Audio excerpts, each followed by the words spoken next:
ఇప్పుడు మనం 2024వ సంవత్సరం ఫిబ్రవరి 16వ తేదీ నుంచి 29వ తేదీ వరకు ద్వాదశ రాశుల్లో 7వ రాశి తులారాశి వారి జ్యోతిష్యం భూత భవిష్యత్తు వర్ధమానం గ్రహబలం గృహబలం యోగబలం ఎలా ఉందో మన జానకిరామ్ని అడిగి చూద్దామండి. చూడు, తులారాశి వారి జాతకానికి చెప్పాలంటే మాత్రం ఆంజనేయ స్వామి వచ్చిండండి. సంజీవుని పర్వతం ఎత్తుకొస్తున్న ఆంజనేయ స్వామి వచ్చిండు. విష్ణు విశ్వ బ్రహ్మ వచ్చిండ్రు. రాఘవేంద్ర స్వామి వచ్చిండు. అమ్మవారు సీతాదేవత వచ్చింది. అంగుళీకం తీసుకొచ్చిన ఆంజనేయ స్వామి వచ్చిండు. అలాగే వారి జాతకంలో చెప్పాలంటే షిరిడి సాయిబాబా వచ్చిండు. తులారాశి వారి జాతకం తూకం తూగినట్టు ఉన్నదండి. వారి పేరు మీద సరి సమాన యోగం ఉంది. బరువు ఎటేస్తే అటు బరువు అవుతుంది. రెండు సైడు బరువు వేస్తే సరి సమానం ఉంటుంది. ఏం లేకున్నా సరి సమానం ఉంటుంది. తులారాశి వారి జాతకం చూడాలంటే మాత్రం ధర్మపరంగా కావచ్చు, న్యాయపరంగా కావచ్చు, చట్ట ప్రకారం కావచ్చు, మానసిక పరంగా కావచ్చు, తూకం తూగినట్టే సరి సమానం ఉంటారు వారు. వారి జాతకంలో విశేషమైన యోగం నడుస్తుంది. కానీ విపరీతమైన నరదృష్టి ఉన్నది వారి పేరు మీద. విపరీతమైన నరదృష్టి ఉన్నందువలన చాలా ఆటంకాలు చిక్కులు కలుగుతున్నాయి వారి జాతక బలం మీద. గ్రహాలు చెప్పాలంటే వారి పేరు మీద మాత్రం గురుగ్రహం అనుకూలత ఉంది. అలాగే శనిగ్రహం మాత్రం మిశ్రమ ఫలితం ఉంది పంచమ స్థానంలో. రాహుకేతుల గ్రహాలు మాత్రం చాలా శుభయోగంలో నడుస్తున్నాయి. మిగతా 5 గ్రహాలు చంద్రగ్రహం, రవిగ్రహం, కుజగ్రహం, బుధగ్రహం, అలాగే శుక్రగ్రహం, ఈ గ్రహాలు మాత్రం విపరీతమైన యోగంలో ఉన్నాయి. కాబట్టి వీరికి మిశ్రమ ఫలితం ఉంది. వీరి జాతకానికి చూడాలంటే మాత్రం రాముడు లేని సీతమ్మ, అశోకవనంలో ఉన్న సీతమ్మ, ఆంజనేయ స్వామి వచ్చిండండి. చాలా వరకు వారికి ఎంత కష్టించి పని చేసినా, ఏ తాపత్రయం చేసినా, ఎంత మానసిక వారు బలవంతులైనా సరే మాత్రం ఏదో రకంగా ఇబ్బందులు, చిక్కులు, చికాకులు వస్తూనే ఉంటాయి. అలాగే వారి జాతక బలంలో చూడాలంటే వారి ఆత్మబలమే వారికి మాత్రం కాపాడే అవకాశం ఉంటుంది. ముఖ్యంగా వారి జాతకంలో చూడాలంటే మాత్రం బరువు బాధ్యతలు చాలా పెరిగే అవకాశాలు ఉంటాయి. ఎంత ఓపిక ఉంటే అంతవరకు మంచిది. తులారాశి వారి జాతకానికి మాత్రం రాష్ట్రాధిపతి శుక్రుడు కాబట్టి భార్య నుంచి కావచ్చు, లేదా వారి సంతానం నుంచి, అమ్మాయి నుంచి కావచ్చు, లేదా అత్త వరుస కలిగిన వారు కావచ్చు, సోదరిమణుల వలన కావచ్చు, వదినల వలన కావచ్చు, లేదా తల్లి వలన కావచ్చు రాణించే అవకాశం ఉంది. అలాగే స్త్రీలతో విరోధాలు వచ్చే అవకాశాలు ఉన్నాయి.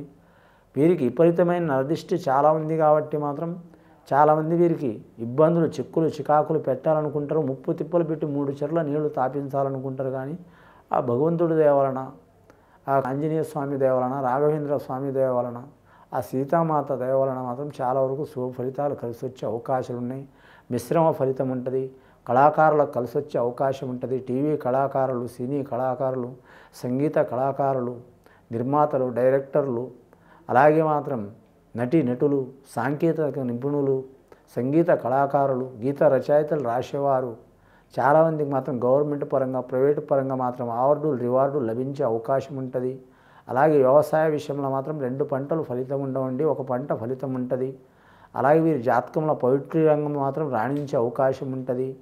అలాగే వీరి జ్యోతిష బలంలో చూడాలంటే మాత్రం, ముఖ్యంగా వీరి జాతకంలో చూడాలంటే మాత్రం వ్యాపారం చేసేవారికి మాత్రం మిశ్రమ ఫలితం ఉంటుంది.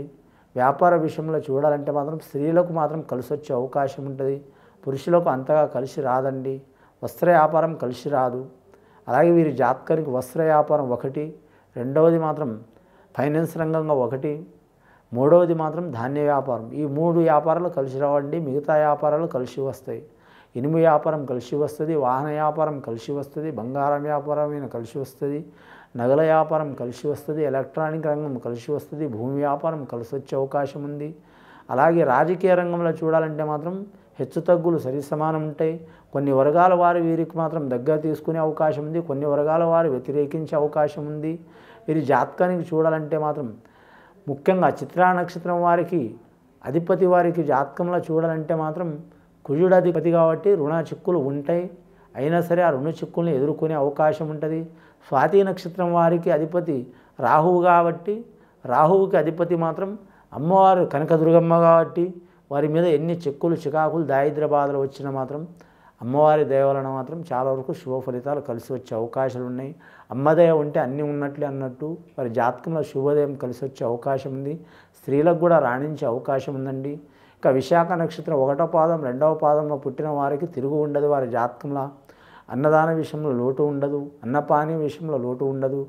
గృహ నిర్మాణం తీసుకోవాలనుకునే వారికి, కొనాలనుకునే వారికి, నిర్మించాలనుకునే వారికి, స్థలం తీసుకోవాలనుకునే వారికి కొద్దిపాటి టైం తీసుకోవడం మంచిది. ఇంకా వీరికి విదేశం వెళ్ళాలనుకునే వారికి, దూరం ప్రయాణం చేయాలనుకునే వారికి శుభ ఫలితాలు కలిసి వచ్చే అవకాశాలు ఉన్నాయి. పెద్దల పరంగా సహకారం ఉంటుంది. ముఖ్యంగా వీరి జాతకం మనస్తత్వం చూడాలంటే చిత్ర విచిత్రంగా ఉంటుంది. కానీ వీరి జాతకంలో పిల్లలతో కూడా మాత్రం సహకారమయ్యే అవకాశం ఉంది, పెద్దలతో కూడా సహకారమయ్యే అవకాశం ఉంది, స్త్రీలతో కూడా సహకారమయ్యే అవకాశం ఉంది. అలాగే మాత్రం స్నేహితులు కూడా సహకారమయ్యే అవకాశం ఉంది. మిత్రులు శత్రువులుగా మారే అవకాశం ఉంది, శత్రువులు మిత్రులుగా మారే అవకాశం ఉంది. అలాగే రక్త సంబంధికులతో మాత్రం కొద్దిపాటి ఇబ్బందులు, చిక్కులు చికాకులు ఉంటాయి. వాటిని ఎదుర్కొనే సత్తా ఉంటుంది. భూ తగాదాలు ఉన్నా, లేకుంటే కుటుంబ తగాదాలున్నా, కోర్టు కేసులున్నా, అలాగే మాత్రం పొలం తగాదాలున్నా, లేకుంటే మాత్రం పెండింగ్లో పడ్డ కోర్టు కేసు చిక్కు చికాకులున్నా, వీరి మీద నీలాప నిందలున్నా అవి తొలగిపోయే అవకాశం ఉన్నదండి. వీరు ఖచ్చితంగా మాత్రం శని అంతర్దశ ఉన్నవారు మాత్రం శనీశ్వరుని పూజ చేయడం చాలా మంచిది.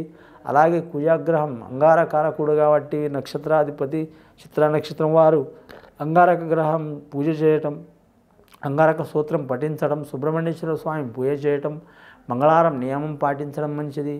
అలాగే ఈ రాష్ట్రాధిపతి శుక్రుడు కాబట్టి శుక్రవారం రోజు వీరి జాతకం నియమం పాటించడం, ముఖ్యంగా స్త్రీలు పురుషులు ఎవరైనా సరే అండి అమ్మవారికి పూజ చేయడం, కనకదుర్గమ్మ కావచ్చు, రేణుక ఎల్లమ్మ కావచ్చు, అలాగే మాత్రం శుభంగల దేవత లక్ష్మీదేవత కావచ్చు, గాయత్రి మాత కావచ్చు, రాజరాజేశ్వరి దేవత కావచ్చు, అలాగే మాత్రం అమ్మవార్లు మేడారం సమ్మక్క సారక్క కావచ్చు, అలాగే సరస్వతి మాత కావచ్చు, లక్ష్మీదేవత కావచ్చు, గాయత్రి మాత కావచ్చు, సర్వదేవతలు రాజరాజేశ్వరి దేవత కావచ్చు, కొల్లాపూర్ మహాలక్ష్మి కావచ్చు, సర్వదేవతల అవతారం ఒకటేనండి. 18 పీఠాలు ఉంటాయి అమ్మవారు. 18 పీఠాలు ఏ అమ్మవారికైనా సరే, మధుర మీనాక్షి, కంచి కామాక్షి ఎవరికైనా సరే పూజ చేస్తే చాలా వరకు శుభ ఫలితాలు కలిసి వచ్చే అవకాశాలు ఉన్నాయి. ముఖ్యంగా వీరి జాతకంలో చూడాలంటే మాత్రం సంతాన విషయంలో కొన్ని చిక్కులు చికాకులు ఉన్నా కూడా తొలగిపోయే అవకాశాలు ఉంటాయి. అన్నదమ్ముల విషయంలో మాత్రం కొద్దిపాటి వివాదాలు కలిగే అవకాశాలు ఉన్నాయి, అవి కూడా సమసిపోతాయండి. ముఖ్యంగా మాత్రం వీరి జాతకంలో భార్యాభర్తల పేరు నుంచి మాత్రం చాలా శుభ ఫలితాలు ఉంటాయి.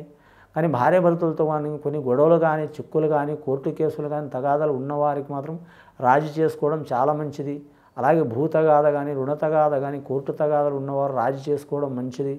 ముఖ్యంగా ధన విషయంలో మాత్రం ఆచితూచి అడుగుపెట్టే అవకాశం ఉంటుంది. వీరికి ఎంత ధనం వచ్చినా మాత్రం నిలబడకుండా పోతుంటుంది, ఖర్చు చేస్తూ ఉంటుంది. కానీ దానికి వీరు అడ్డుకట్ట వేసే అవకాశం ఉందండి. ఆనకట్ట అంటే ధనం ఖర్చు అయ్యే కాడ మాత్రం నియంత్రణ చేసే అవకాశం ఉంటుంది. వీరి ఆత్మబలం వీరి కాపాడే అవకాశం ఉంది. ఆ పరమేశ్వరుడు దయవలన, ఆంజనేయ స్వామి దయవలన, రాఘవేంద్ర స్వామి దయవలన, అలాగే ఆ షిరిడి సాయిబాబా దయవలన వరకు చాలా వరకు శుభ ఫలితాలు కలుగుతాయండి. నవగ్రహాల్లో మాత్రం 4 గ్రహాలు వారికి శుభయోగంలో ఉన్నాయండి. ఒక గ్రహం మిశ్రమ ఫలితం ఉన్నది. 5 గ్రహాలు ఇబ్బందులు పెడుతున్నాయి.